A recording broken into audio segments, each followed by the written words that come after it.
এ যেন তরমুজের ছড়াছড়ি। কৃষকের ৩ মাসের অক্লান্ত পরিশ্রমের পর মাঠ থেকে বাজারে উঠছে ভোলার রসালো তরমুজ।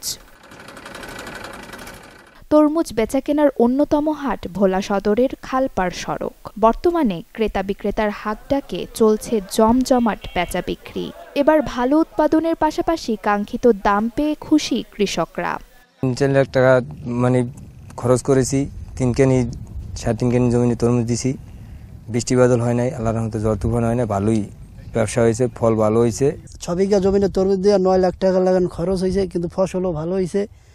এখন আমরা কিছু বেচা কিনা করছে, আর কিছু আছে, আল্লাহ দিলে আলহামদুলিল্লাহ আমাকে ব্যবসা হবে। এক কানি কাইটা বেশি আল্লাহ আমাদের 4 লাখ টাকা আছে, মোটামুটি আমরা ভালোই আছি। আমরা ভোলার বাজারে আপনার দাম ভালোই পাইছি। আমরা আপনার বিভিন্ন ধরনের জায়গায় আমরা তরমুজ নেই, সেখান থেকে এখানে দাম ভালো পাইছি।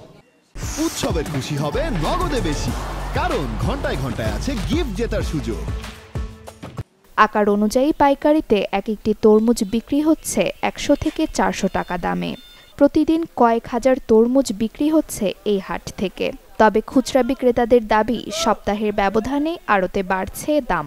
এতে খুচরা পর্যায়ে লাভ নিয়ে বিপত্তিতে তারা। এই বছর ভোলা আমাদের তরমুজ খুবই বাম্পার ফল হয়েছে। এখান থেকে তরমুজ বিভিন্ন জায়গায় যায়, ঢাকা যায়, বরিশাল যায়, চট্টগ্রাম যায়। এই মালটা পিস আমাদের হাতে প্রায় 350 টাকা 360 টাকা খরচপাতি নেওয়া পরে আমরা সেই ক্ষেত্রে সেই মালটা সর্বোচ্চ 20 থেকে 30 টাকা আমরা লাভ করি। যাদের যে আগাম ফলটা আসছে তাদের তো অল্প অল্প আসছে, আর এখন একটু মোটামুটিভাবে সবার ফলনই আইতে আসছে, এখন এই কারণে একটু দামও কমতে থাকবে। অন্যদিকে আড়তদার ও কৃষকরা বলছে, উৎপাদন ব্যয় বাড়ায় তুলনামূলক বেশি দামে বিক্রি করতে হচ্ছে তরমুজ। যারা ক্ষেত করে তাদের প্রফিট ভালো হয়, যারা এই যে পাইকার হাতে আজকে আমরা বাজার পাইছি, কালকে কমে গেছে। এই বছর আবহাওয়া অনুকূলে থাকার কারণে তরমুজের ফলন ভালো, তরমুজের স্বাদও ভালো এবং তরমুজের দামও খুব ভালো এবং কৃষকও খুশি এই বছর। নিয়ম ভাঙলে ব্যবস্থা নেওয়ার কথা জানিয়েছে ভোক্তা অধিকার সংরক্ষণ অধিদপ্তর।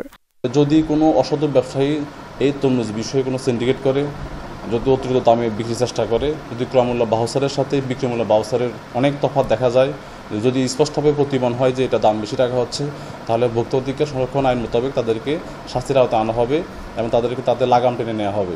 ভোক্তাকে যেন তারা সুন্দরভাবে, সহজভাবে, সহনীয় পর্যায়ে তরমুজটা প্রদান করতে পারে, সে বিষয়ে এই দপ্তর তৎপর আছে এবং কাজ করে যাবে। ভোলার এই হাটের তরমুজ স্থানীয় বাজার ছাড়িয়ে ঢাকা, চট্টগ্রামের পাশাপাশি অন্যান্য জেলায়ও পাঠানো হয়। ভোলায় এবছর 13,500 হেক্টর জমিতে তরমুজ আবাদ করা হয়েছে। এতে উৎপাদন হয়েছে 7,02,000 metric tonne. Desk report, channel 24।